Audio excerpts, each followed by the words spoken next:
Donc l'État islamique qui, dans sa dernière revue publiée en anglais, eh bien, pour la première fois diffuse les photos de tous les kamikazes des attentats de Paris. C'est une sorte de revendication photo à l'appui, Léa Berdugo. Oui, c'est un photomontage assez malsain qui met en scène 9 djihadistes en tenue militaire, tous auteurs des attaques terroristes du 13 novembre dernier à Paris et à Saint-Denis. Alors au centre de la photo, Abdelhamid Abaoud, le fusil d'assaut à la main autour de 8 assaillants. En second plan, une vue aérienne de Paris et le toit d'une ambulance avec ce titre « Just Terror », juste la terreur.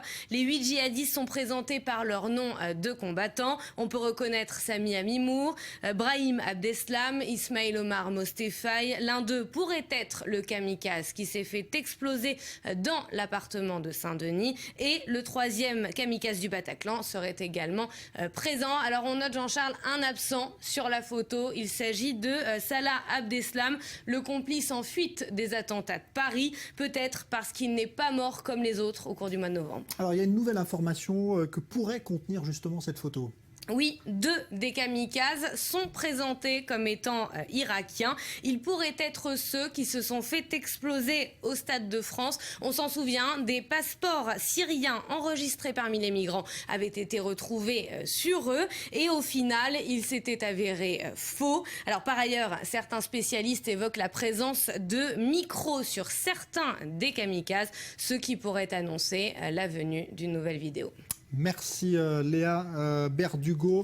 On rappelle justement que concernant ces attentats du 13 novembre, eh bien, une plainte a été déposée par l'une des complices d'Abaoud, celle qui se trouvait dans l'appartement de Saint-Denis qui avait été ciblée par les policiers juste après les attaques du 13 novembre.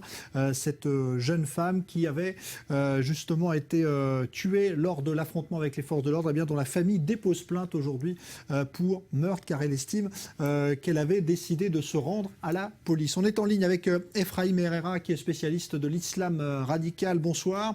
Vous suivez évidemment de près toute cette littérature djihadiste. Comment interpréter justement le fait que l'État islamique fasse cette revendication assez, on va dire, spectaculaire des attentats de Paris aujourd'hui en donnant les identités notamment de ceux dont on ne connaissait pas encore les noms de ces 2 Irakiens? Bah écoutez, c'est clair, ils le disent clairement dans leur dernière revue qu'ils ont publiée en français qui s'appelle Darul Islam. Ils disent la France et ceux qui suivent sa voie doivent savoir qu'ils restent les principales cibles de l'État islamique et qui continueront à sentir l'odeur de la mort pour avoir pris la tête de la croisade, avoir insulté notre prophète, s'être vanté de combattre l'islam en France et avoir frappé les musulmans en terre de califat avec leurs avions. Donc l'État islamique a déclaré la guerre à la France, qui, pour eux, a déclaré la guerre à l'islam. Alors, Ephraim Herrera, il y a également aussi dans cette revue de l'État islamique, pour la première fois aussi, eh bien, la reconnaissance de la disparition de celui qui était un peu l'emblème de cette organisation terroriste, c'est-à-dire le fameux djihadi jaune. L'État islamique reconnaît qu'il a bien été éliminé lors d'une frappe. Oui, ils n'ont jamais de problème à reconnaître leur mort. Pour eux, leur mort, c'est une fierté.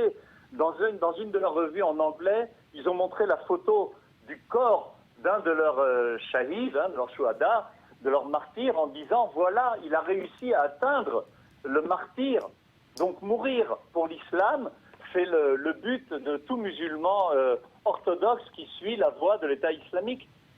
Ils n'ont pas de problème à reconnaître leur mort, mais il y aura toujours un remplaçant. Au contraire, c'est ce qui va fomenter, qui va nourrir justement ce combat. Ouais.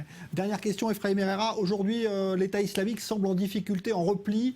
Il a également diminué le salaire de ses combattants. C'est un vrai signe, le premier signe de faiblesse de cette organisation?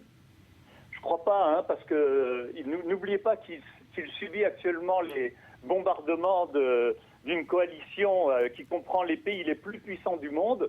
Ils n'ont perdu que moins de 15% de leur territoire en Syrie. Ils continuent à attaquer en Libye. Ils continuent à attaquer en Afrique, ils prennent des territoires un peu partout, ils sont encore très très très dynamiques. Et n'oubliez pas non plus que vous avez aujourd'hui 1500 musulmans français, c'est-à-dire un musulman français sur 4000 qui... Alors, coupure de liaison avec Efraïm Herrera, dont on a en tout cas compris la teneur du message. La France, elle, s'apprête justement à prolonger l'état d'urgence qui est en vigueur depuis les attaques du 13 novembre. C'est en tout cas la décision